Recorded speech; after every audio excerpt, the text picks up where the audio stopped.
하나님 나라의 백성인 하백 여러분, 하백의 성경 아카데미에 오신 것을 환영합니다. 이 시간은 성경 해석학 12번째 강의 시간입니다. 강의 주제는 성경 해석의 일반적인 원칙들은 무엇일까? 두 번째 시간입니다.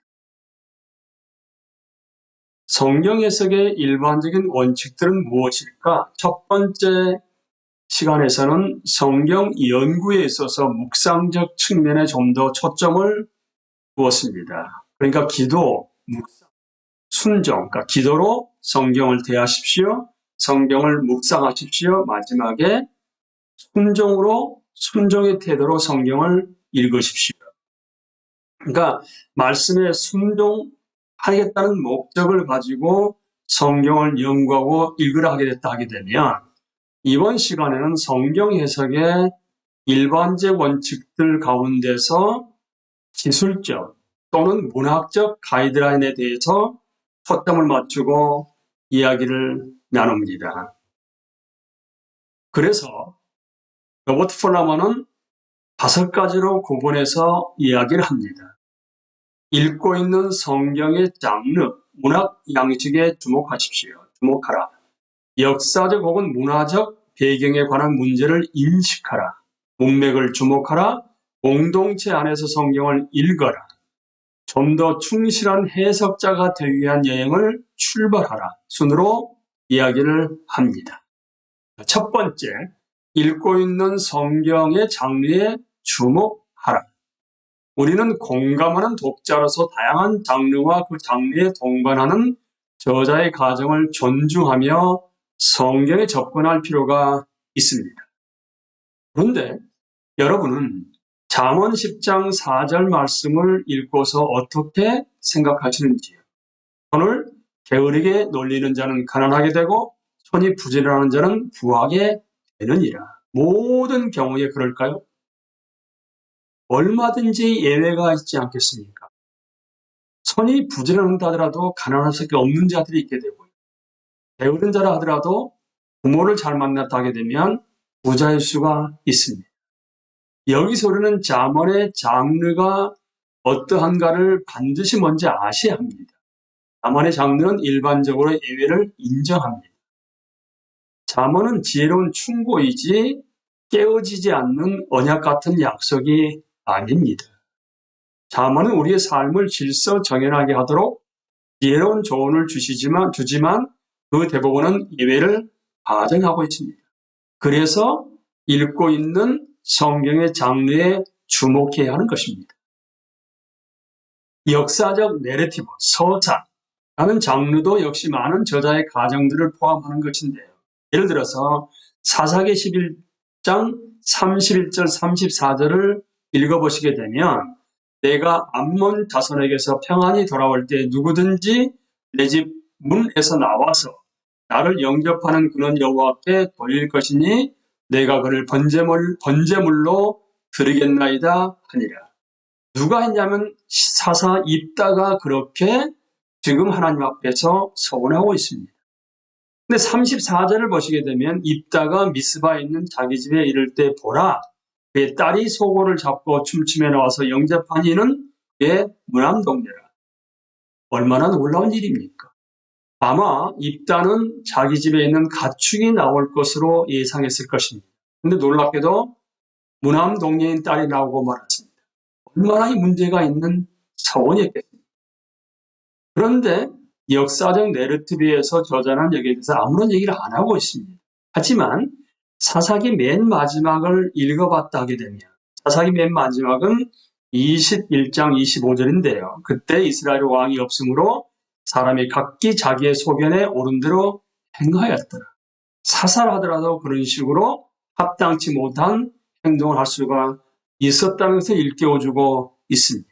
그러니까 역사적 내러티브를 기록하는 저자는 보도하는 행동에 대해서 명쾌한 공인이나 비판을 하지 않습니다. 그러니까 작은 부분의 목적을 이해하기 위해서 작품 전체를 조심스럽게 읽는 것이 우리에게는 종종 필요한 것입니다. 우리는 무엇이 단순한 보도된 것인지 무엇이 규범으로 의도된 것인지를 잘 깊게 결정해야만 합니다. 그래서 다양한 장르 해석과 적용 지침을 우리가 연구하고 공부를 해야만 하는 것입니다. 이제 두 번째입니다. 역사적 혹은 문화적 배경에 관한 문제를 인식하라입니다. 성경 66권은 흔히 독자가 다양한 문화적 풍습, 지리적 표지들 또는 정치적 인물들을 잘 안다고 알고 있다고 가정합니다.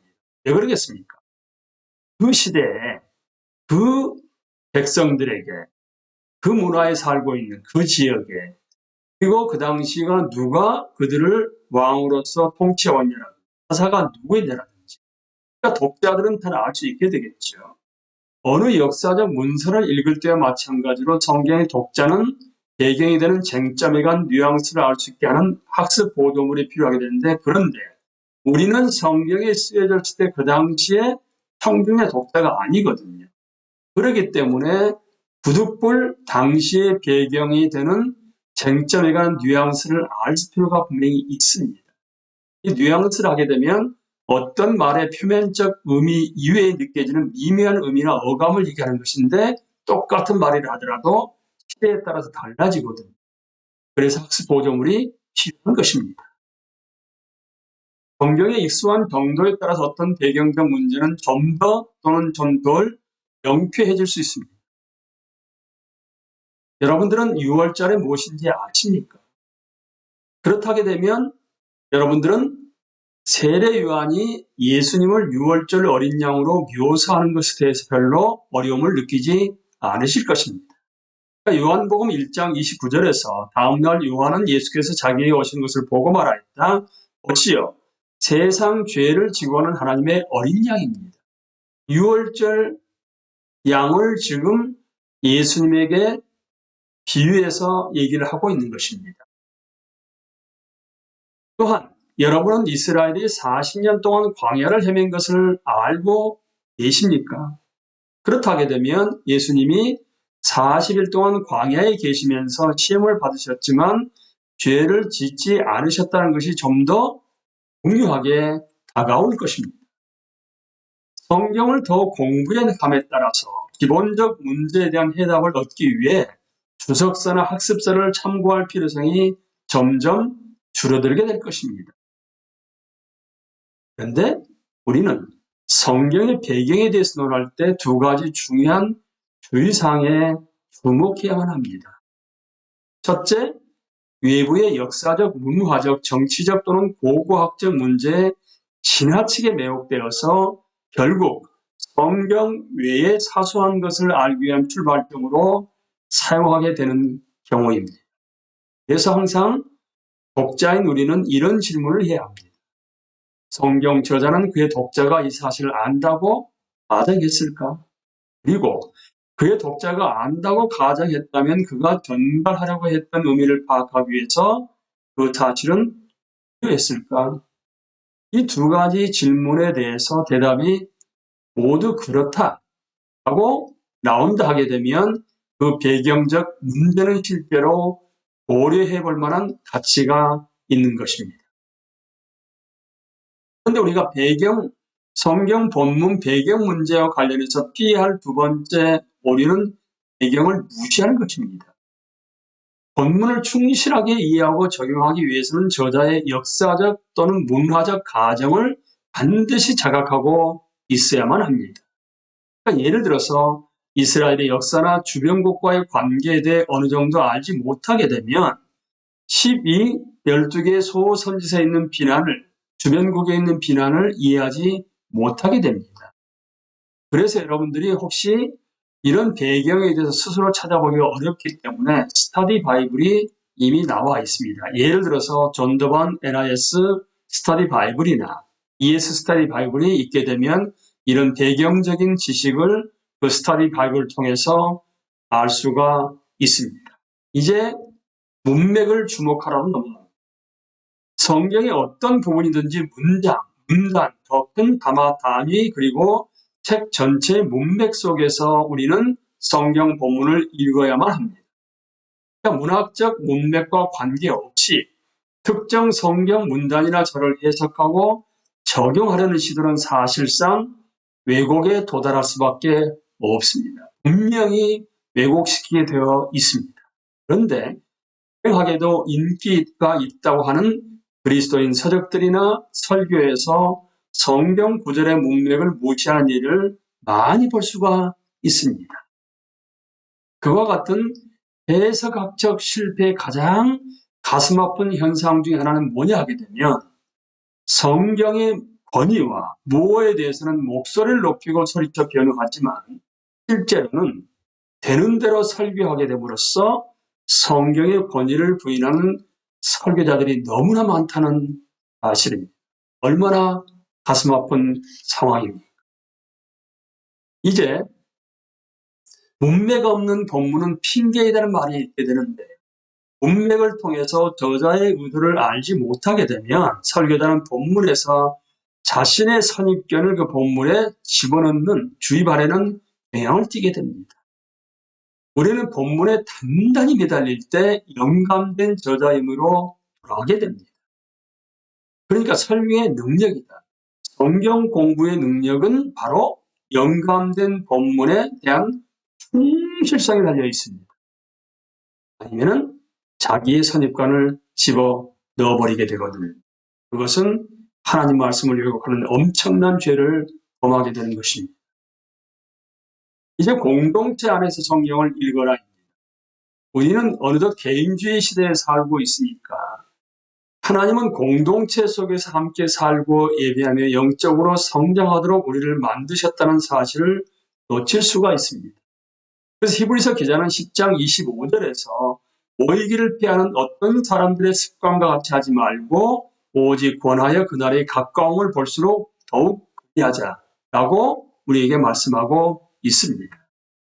그러니까 그리스도에 대한 믿음을 가지고 더불어 살아갈 때에만 우리 안에서 그리고 우리를 통하여 하나님이 하신 일을 깊고 분명하게 이해할 수 있게 됩니다. 빌레몬서 1장 6절을 우리가 읽어보시게 되면 이런 말씀이 나와 있습니다. 그대의 믿음의 사귐이 더욱 깊어져서 우리 안에 있는 모든 선한 일을 그대가 깨달아 그리스도께 이르게 되길 나는 기도합니다. 이게 시작이라고 되겠다고요? 그대의 믿음의 사귐이 더욱 깊어져서 우리 안에 있는, 그렇죠? 우리 안에 있는 모든 선한 일을 그대가 깨달아 그리스도께 이르게 되길 나는 기도합니다. 그러니까 공동체 안에서 성경을 읽으라는 맥락하고 맥을 같이 합니다. 로마서 12장 4절 5절 말씀입니다. 우리가 한 몸에 많은 지체를 가졌으나 모든 지체가 같은 기능을 가진 것이 아니니 이와 같이 우리 많은 사람이 그리스도 안에서 한 몸이 되어 서로 지체가 되었느니라. 공동체를 말씀하고 있습니다. 예수 그리스도를 머리로 해서 우리 모두는 지체를 하게 되면 예수 그리스도를 머리로 한 공동체에 우리는 속해 있는 것이죠. 그러니까 목사가 자신의 가르침과 설교에 대한 건설적인 비판에 자신을 노출시킬 때 그의 겸손의 열매로서 충실하고 매력적인 메시지라는 소출을 얻게 되는 것입니다. 그러니까 목사가 만일 자기 교회 성도들 중에는 충분한 피드백을 줄 만한 사람이 없다고 느낀다 하게 되면 그는 성령께서 회중들에게 나눠주신 은사의 정도에 대해서 과소평가하고 있는 것입니다. 그리고 우리는 피조물로서 인간이기 때문에 성경의 궁극적인 저자이신 하나님의 그 말씀을 틀리지 않게 해석할 수 있는 사람은 사실상 아무도 없지요. 그러니까 틀리지 않는 해석자라고 주장할 수 있는 사람은 아무도 없는 것입니다. 어떤 학위나 경험을 가지고 있더라도 피조물 우리 모든 인간은 보는 자로서 성경 앞에 서 있습니다. 배움의 여행에서 어떤 사람은 훨씬 앞서갈 수도 있습니다. 그러나 그것 때문에 지금 막 배움의 여행을 시작한 사람들이 겁먹을 필요는 없지요. 좀 더 충실한 성경 해석을 향한 여행의 시작은 사실 작은 것으로부터 출발하는 것입니다. 때때로 투자한 만큼의 가치가 있습니다. 그러니까 성경에 대한 풍부한 지식을 얻기 위해서는 우리는 성경 연구의 시간과 힘을 쏟아부어야만 하는 것입니다. 어떤 사람들이 그렇게 성경 연구의 시간과 힘을 쏟아볼 수가 있겠습니까? 시편 119편 기자가 우리에게 이렇게 일깨워주고 있습니다. 주의 입의 법이 내게는 천천 금은보다 좋으니이다. 세 번역입니다. 주님께서 나에게 친히 일러주신 그 법이 천만 금은보다 더 귀합니다. 말씀이 얼마나 귀한지를 알게 되면 성경 연구에 시간과 힘을 쏟아붓지 않을 수가 없지 않겠습니까? 여러분이 굳이 성경 해석학을 이렇게 함께 공부해야만 하는 이유가 무엇인지를 이제 어느 정도 아셨을 것입니다. 그냥 읽는다고 해서 해석되는 것이 결코 아닙니다. 장르나 역사적, 문화적 배경, 그리고 전체 성경의 큰 테두리 안에서 맥락, 문맥 안에서 성경 본문을 읽고 뿐만 아니라 예수 그리스도를 머리로 한 공동체 안에서 다른 사람들의 피드백을 받아가면서 성경을 알아가는 것. 그리고 이것은 우리가 옆에 가는 그날까지 지속적으로 성경 연구의 시간과 힘을 쏟아부어야 하는 이유이기도 합니다. 여러분은 어떻습니까?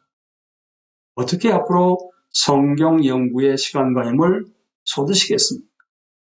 바로 우리가 배운 것처럼, 말씀에 나온 것처럼 주님께서 나에게 친히 일러주신 그 법이 천만 금은보다 더 귀합니다. 얼마나 말씀이 귀한가를 알게 됨으로 말미암아 여러분과 제가 보다 성경 연구의 시간과 힘을, 열정을 쏟아붓고 쏟아부은 것만큼 가치를 얻어서 올바른 지식을 토대로 해서 삶에 적용하게 됨으로 말미암아 예수 그리스도의 제자로서의 삶을 살아가면서 하나님을 기쁘시게 할 수 있는 여러분과 제가 될 수 있게 되기를 예수님의 이름으로 기도합니다. 감사합니다.